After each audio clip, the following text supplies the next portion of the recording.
ટાઇગ્રીસ નદીના કિનારે તેઓ ચાંદની નીચે રસ્તા પર ચાલતા હતા, વૃક્ષોમાં બુલબુલ પક્ષીઓ ખૂબ મોટેથી ગાતા હતા અને પવનની લહેરોમાં સ્વર્ગનું વચન વહેતું હતું. અરે વાહ!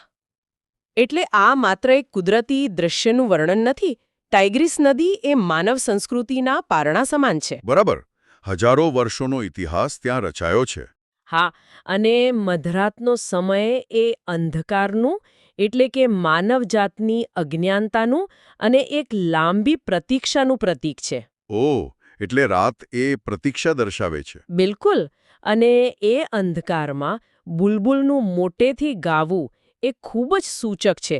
તમને ખ્યાલ હોય તો બુલબુલ હંમેશા પરોઢની અને પ્રકાશની પ્રતીક્ષામાં ગાતું પક્ષી મનાય છે. અચ્છા, એટલે કોઈ નવી સવારની રાહ જોઈ રહ્યો છે અને પવનમાં વહેતા સ્વર્ગના વચનની વાત છે, જે સાંભળવામાં એકદમ ભવ્ય અને દૈવી લાગે છે. હા, એકદમ પવિત્ર વાતાવરણ. પણ અહીં હું થોડો મૂંઝવણમાં છું. આટલા ભવ્ય વર્ણન પછી તરત જ લખાણ આપણને એક તંબુની અંદર લઈ જાય છે, જ્યાં ગુલાબના મોટા ઢગલા છે, અને લખાણ કહે છે કે તે ઢગલાની પાછળ બેસીને તેઓએ ચા પીધી અને સ્મિત કર્યું. હા, ચા પીવી અને સ્મિત કરવું. એટલે મારું કહેવાનો અર્થ એ છે કે શું આ બધું થોડું સાધારણ નથી લાગતું? જ્યારે કોઈ મોટી આધ્યાત્મિક ક્રાંતિની વાત થાય ત્યારે આપણે પર્વતો પર ધ્યાન ધરતા ઋષિઓની અપેક્ષા રાખીએ. સાચી વાત છે. મોટા ચમત્કારોની અપેક્ષા હોય. હા, અને આ લખાણ કહે છે કે તેઓ તંબુમાં ચા પી રહ્યા છે. આટલો મોટો વિરોધાભાસ શા માટે? અહીં આકર્ષક બાબત એ છે કે આ કોઈ વિરોધાભાસ છે જ નહીં. ખરેખર? હા, ખરેખર તો આ રોજિંદા માનવીય જીવન અને દૈવી અનુભવનું એક અદ્ભુત મિલન છે. આપણે હંમેશા માનીએ છીએ કે આધ્યાત્મિકતા માટે સંસારથી દૂર ભાગવું પડે. હા, જંગલમાં જવું પડે એવું આપણે માનતા હોઈએ છીએ. બરાબર. પરંતુ આ લખાણ એક બહુ મોટી વાત કરે છે. દિવ્યતા કોઈ અલગ ગ્રહ પર નથી, તે રોજિંદા જીવનની નાની નાની ક્ષણોમાં જ રહેલી છે. એટલે કે ચા પીવી અને સ્મિત કરવું એ પણ આધ્યાત્મિક હોઈ શકે? બિલકુલ. તે માનવીય જોડાણ અને શાંતિનું સૌથી શક્તિશાળી ઉદાહરણ છે. અને પેલા ગુલાબના ઢગલા એ સંપૂર્ણતા અને આધ્યાત્મિક સૌંદર્ય દર્શાવે છે. અરે વાહ! એટલે આધ્યાત્મિક જાગૃતિ માટે કોઈએ પર્વતો પર જવાની જરૂર નથી. તે ત્યાં જ છે, એ ચાના પ્યાલા અને એકબીજા સાથેના સ્મિત વચ્ચે. હા, હું એ જ કહેવા માંગતી હતી. આ સમજૂતીથી પેલો વિરોધાભાસ એકદમ તાર્કિક લાગવા માંડે છે. પણ લખાણમાં બીજી પણ કેટલીક વિગતો છે, જેમ કે નદી ધસમસથી વહી રહી હતી, ગુલાબ ખીલેલા હતા અને એક દૈવી પક્ષીના ગીતે બધી જ ઉદાસી દૂર કરી દીધી હતી. આ સંવેદનાત્મક વિગતો પાછળનું કારણ સમજવું બહુ જ જરૂરી છે. ધસમસતી નદીનો પ્રવાહ કોઈ સામાન્ય પ્રવાહ નથી. તો એ શું દર્શાવે છે? તે સમયના વહેવા અને જૂના જળ વિચારોના ધોવાઈ જવાનું પ્રતીક છે. ઓહ, એટલે જૂનું બધું વહી રહ્યું છે. બરાબર. જ્યારે કોઈ મોટી જાગૃતિ આવે છે ત્યારે જૂના બંધનો ટકી શકતા નથી, અને પક્ષીનું ગીત સાંભળીને ઉદાસી દૂર થવી એ દર્શાવે છે કે આટલા લાંબા સમયની પીડાનો હવે અંત આવી રહ્યો છે. એટલે આ જ વાત આપણને લખાણના આગલા અને કદાચ સૌથી મોટા વળાંક તરફ દોરી જાય છે. લખાણ કહે છે કે પ્રાચીન સૌંદર્ય સ્વર્ગમાં એ શબ્દ કયો હતો જે સાંભળનારા બધા માટે ખુલ્લો હતો. બધા માટે ખુલ્લો. હા, અને પછી લખ્યું છે, રાહ જોવાનો સમય પૂરો થયો હતો, તેમની ઘોષણા સ્પષ્ટ હતી અને અંતે રાજાઓના રાજા પ્રગટ થયા હતા. આ રાહ જોવાનો સમય પૂરો થવો એ ઐતિહાસિક દ્રષ્ટિએ બહુ મોટું નિવેદન છે. એ કેવી રીતે? કારણ કે દરેક સંસ્કૃતિ અને ધર્મમાં કોઈક નવો યુગ લાવનાર ઉદ્ધારકની પ્રતીક્ષા હોય છે. જ્યારે લખાણ કહે છે કે એ સમય પૂરો થયો, ત્યારે તે એક સંપૂર્ણ નવા યુગની શરૂઆતની ઘોષણા કરે છે. અહીંથી જ આ બાબત સૌથી રસપ્રદ બને છે, કારણ કે લખાણ કહે છે કે આ રાજાઓના રાજા પ્રગટ થયા, પણ તેઓ બગીચામાં એક રાજાની જેમ બેઠા હતા, જેઓ પોતાના શ્રોતાઓના આત્માને પ્રજ્વલિત કરી રહ્યા હતા. હા, બગીચામાં. હવે હું ફરી એકવાર આને પડકારવા માંગુ છું. સામાન્ય રીતે રાજા કે સામ્રાજ્ય શબ્દ આવે એટલે આપણા મગજમાં શું આવે? સત્તા, લશ્કર, યુદ્ધ. બરાબર. રાજાઓ કિલ્લાઓમાં રહે છે, બગીચામાં નહીં. તો પછી આ શાસક કિલ્લાને બદલે બગીચામાં કેમ બેઠા છે અને સત્તા જમાવવાને બદલે આત્માઓને પ્રજ્વલિત કરવાનું કામ કેવી રીતે કરી રહ્યા છે? આ બહુ જ સચોટ પ્રશ્ન છે, અને આ જ લખાણનો સૌથી ક્રાંતિકારી ભાગ છે. આપણે રાજકીય સત્તા અને આધ્યાત્મિક સત્તા વચ્ચેનો તફાવત સમજવો પડશે. એટલે બંને તદ્દન અલગ છે. હા, દુનિયાવી રાજાઓ કિલ્લાઓમાંથી શાસન કરે છે. કિલ્લો શેનું પ્રતીક છે? ભય અને અલગતાનું. સાચી વાત. કિલ્લાની દિવાલો લોકોને દૂર રાખે છે. બિલકુલ. દુનિયાવી રાજા તલવાર અને ડરના જોરે લોકોના શરીર પર નિયંત્રણ મેળવે છે. પણ અહીં જે રાજાઓના રાજાની વાત છે, તેમનું શાસન આધ્યાત્મિક છે. અચ્છા, એટલે કે આંતરિક શાસન. હા, તેઓ હૃદય અને આત્માઓ પર રાજ કરે છે.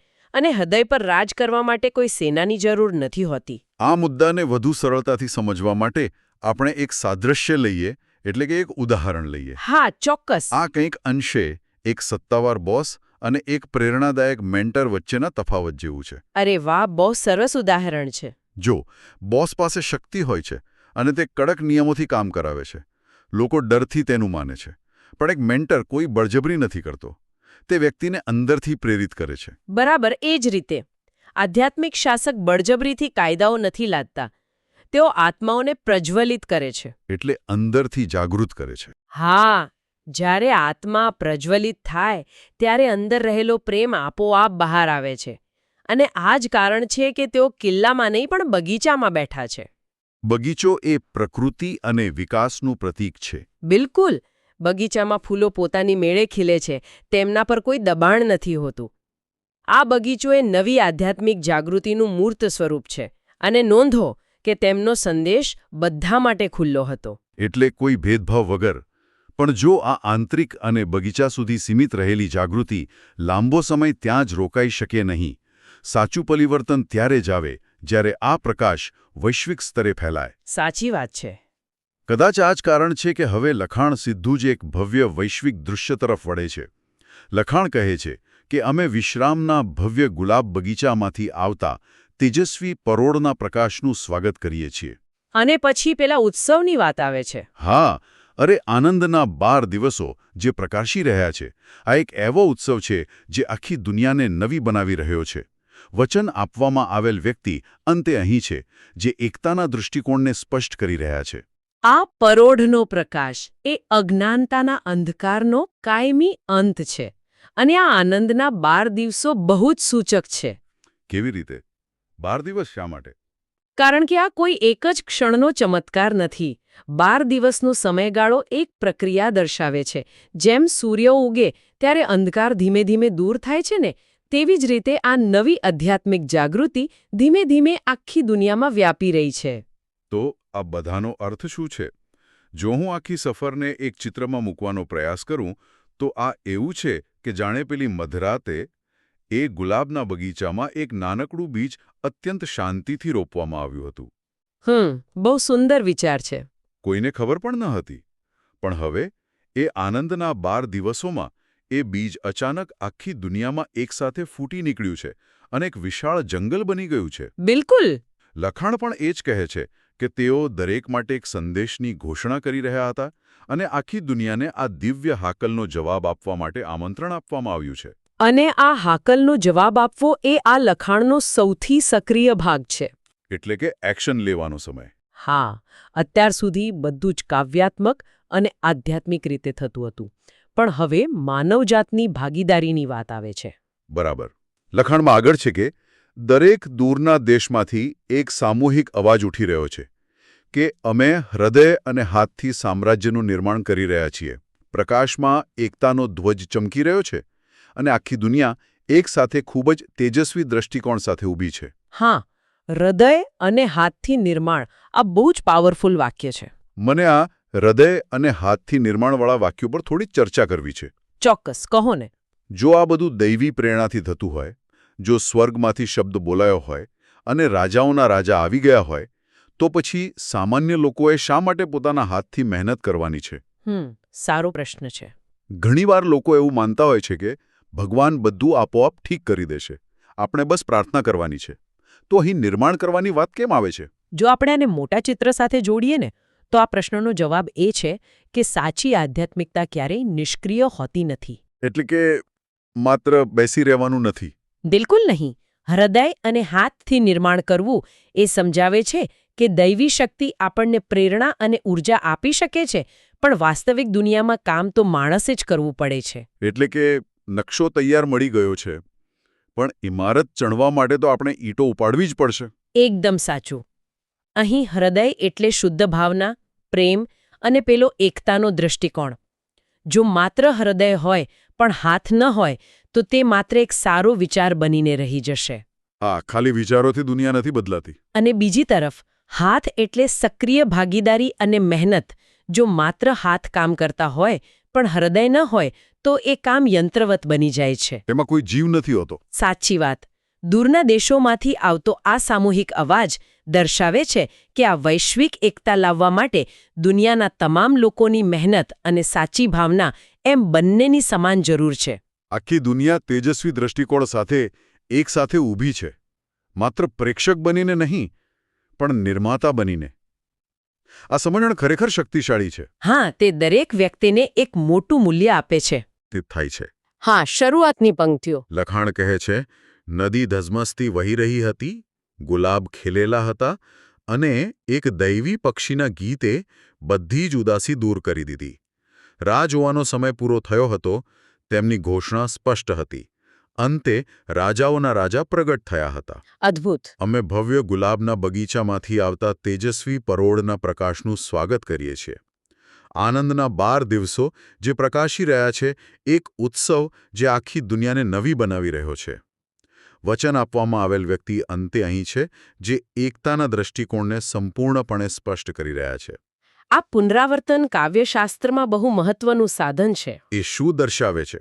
જાણે કે આખી સફર પૂરી કરીને લખાણ આપણને ફરીથી એ રાત્રિના બગીચામાં પાછા લઈ જાય છે, બરાબર ને? હા, તે આપણને યાદ અપાવે છે કે આ સફર ચક્રીય છે.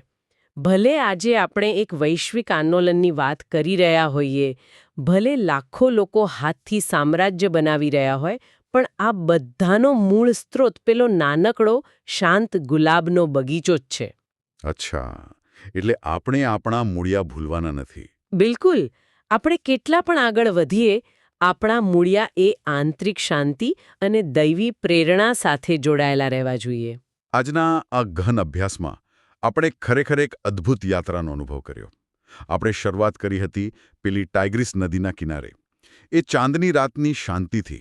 અને આપણે સમજ્યા કે કેવી રીતે બુલબુલનું ગીત અને ચા પીવાની સામાન્ય લાગતી ક્રિયા એક મહાન પરિવર્તનનો મંચ તૈયાર કરે છે. ત્યાંથી આપણે એક ગુલાબના બગીચામાં ગયા, જ્યાં કોઈ કિલ્લા કે તલવારથી નહીં, પણ આત્માઓને પ્રજ્વલિત કરીને રાજ કરતા રાજાઓના રાજા પ્રગટ થયા. અને છેલ્લે આપણે જોયું કે એ બગીચામાંથી શરૂ થયેલી ઘટના આનંદના 12 દિવસોના તેજસ્વી પરોળમાં પરિણમી.